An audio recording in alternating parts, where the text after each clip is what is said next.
Hi, welcome. Why don't you start by telling us a little bit about you, maybe your name, your year, and maybe the piece you submitted? Okay. I'm Erin Haley. I'm a junior. I'm a medicine, health, and society major. The piece I wrote is the NFL and CTE and exploitation of Black athletes. Great, thank you. Um, and I was wondering if you could describe your writing process a little bit. Sort of how do you draft and revise a piece, or maybe how do you know when a piece is finished? For me, I think topic is a big part.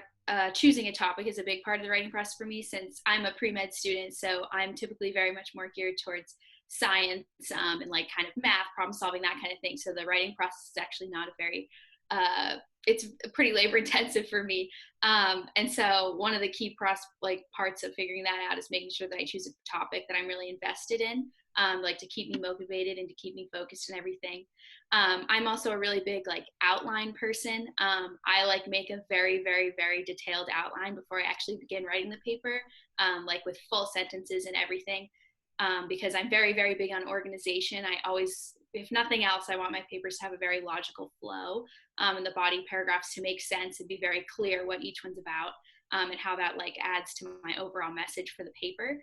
And so in doing a really like detailed, specific, long outline, makes it a lot easier to make sure that when you're writing the paper, it's very organized, because you can kind of break it up into, bullet points and stuff and move everything around. And then when you actually start to write the paper, it's a very quick process because you've basically written it in an outline, and have all your thoughts organized, and, any issues or weaknesses that you might come across in your paper kind of come out in a less serious way because it's, an informal outline as opposed to like you actually writing the paper sentence to sentence.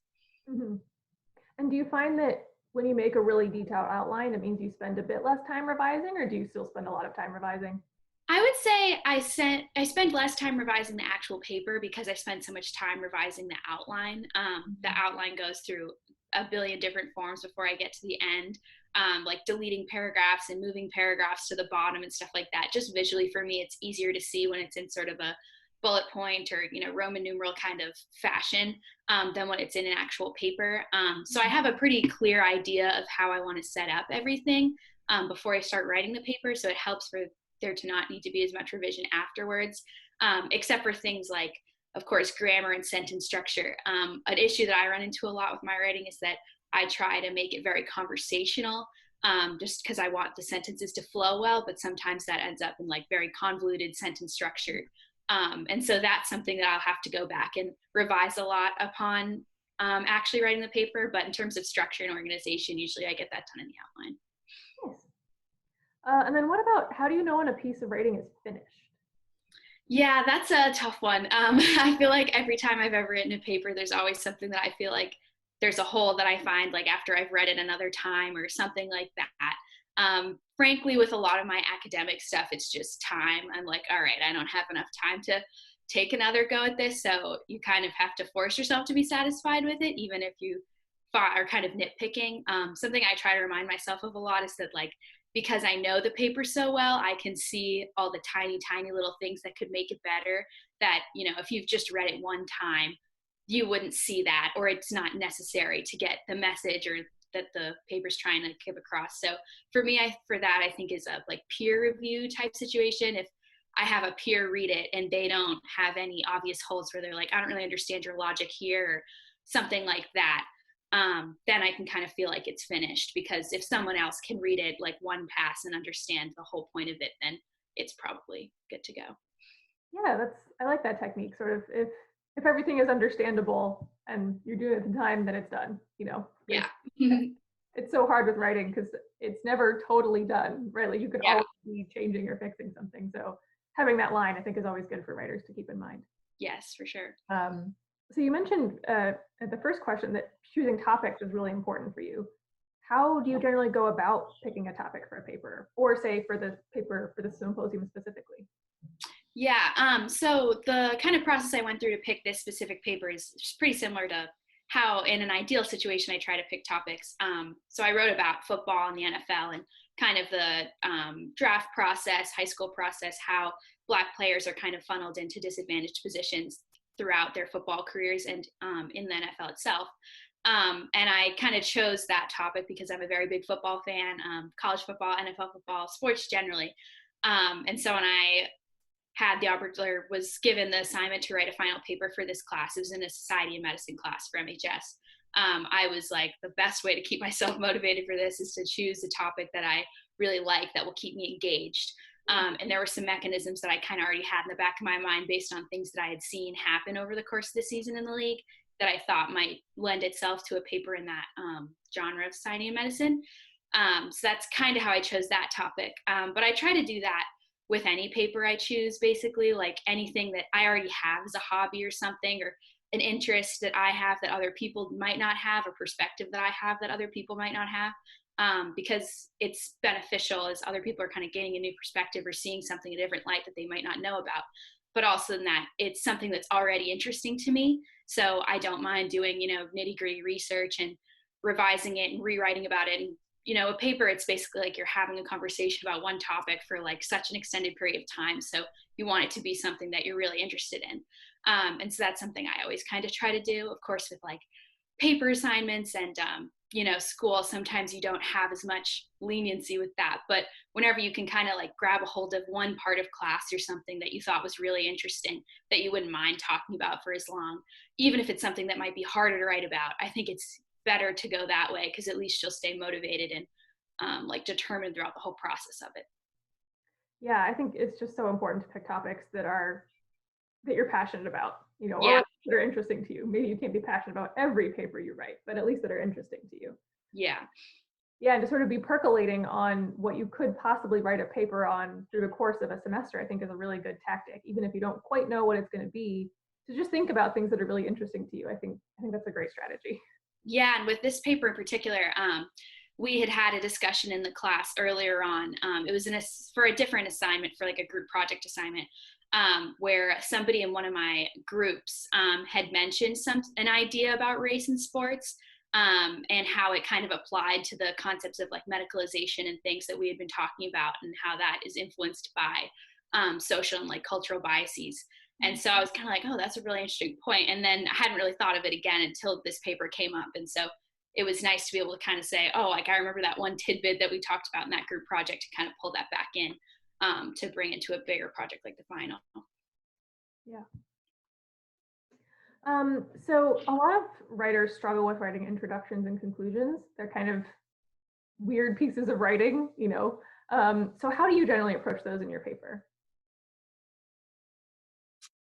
I usually write the introduction and conclusions last. They're the final thing I do, which I think is a pretty common one that people advise if they have issues with writing introduction and conclusion.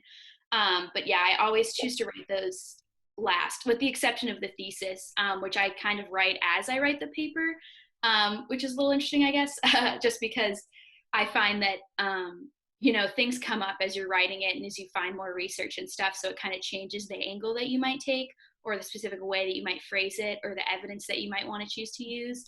And so it's better to have it to be fluid, and kind of have it changing to reflect like what you're actually finding, rather than just determine what you're going to find before the paper even begins. And so I find that helps to make sure that you have a nice, clear introduction. And it also, your introduction and conclusion should mirror each other somewhat. Is there, one is kind of introducing all the things you're going to talk about, and the other one is wrapping them all up.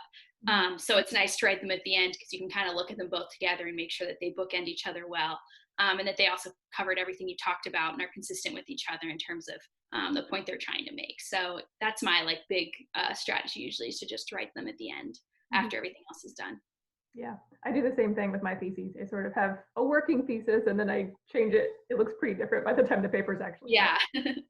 For sure. One final question relating to your paper specifically. So you stated that you're a football fan yourself. How can other fans contribute to increased awareness of the racism embedded in the NFL? I think, yeah, that was one of the hardest parts about writing the paper for me. That wasn't necessarily the physical writing itself, but just kind of the things that I was realizing as I was writing it, because of course there's been issues before, obviously with the Colin Kaepernick situation, where the league has shown itself to not be great on issues of race. But other than, you know, a couple of news outlets talking about it at the time, that's really, you know, that guy still doesn't have a job, and it's really not talked about in the league much. It's kind of swept under the rug. And as a football fan, it's like, you kind of have to say to yourself, wow, like, what does my consumption of this league and of this sport doing, and broader, like, mean more broadly for, you know, disadvantaged groups. So that was a challenge. I think the biggest thing is just that awareness, and trying to educate yourself about the mechanisms at play and not think that things are coincidences. And also, one of the specific things I talked about in the paper was the profiling of Black quarterbacks in the NFL, which I had never thought about greatly before I wrote this paper, but they're very much talked about differently than white quarterbacks. They're always described more physically rather than praised for their intelligence, or their throwing ability. They're praised more for their ability to run rather than their ability to throw the football. And in a league where it's very much gearing towards the passing game, and, you know, Tom Brady's considered the greatest of all time, but he doesn't run at all. He only throws the football. You know, that verbiage is very detrimental to them. And of course, as I concluded in the paper, also predisposes them to, or makes them more susceptible to things like CTE. So I think realizing where that verbiage comes from, and you can't just say dual threat quarterback, not realizing that that has some sort of a racial tinge to it, is very important, because you can hold news media and league media kind of responsible when they use those words, and try to bring awareness to the fact that, you know, their Black quarterbacks are just as much, if not more, capable than any white one, and things like that. I think also the trouble with the issue I was discussing was that it also is much broader than just football. It falls on a lot of educational inequalities, social inequalities, as Black quarterbacks are kind of funneled into the league through the fact that the NCAA college football offers more football scholarships than pretty much any other NCAA sport. And so when Black athletes are historically disadvantaged and don't have as much opportunities to pay for an education, it makes sense that that's the sport that they would gear towards, because it has the most opportunity.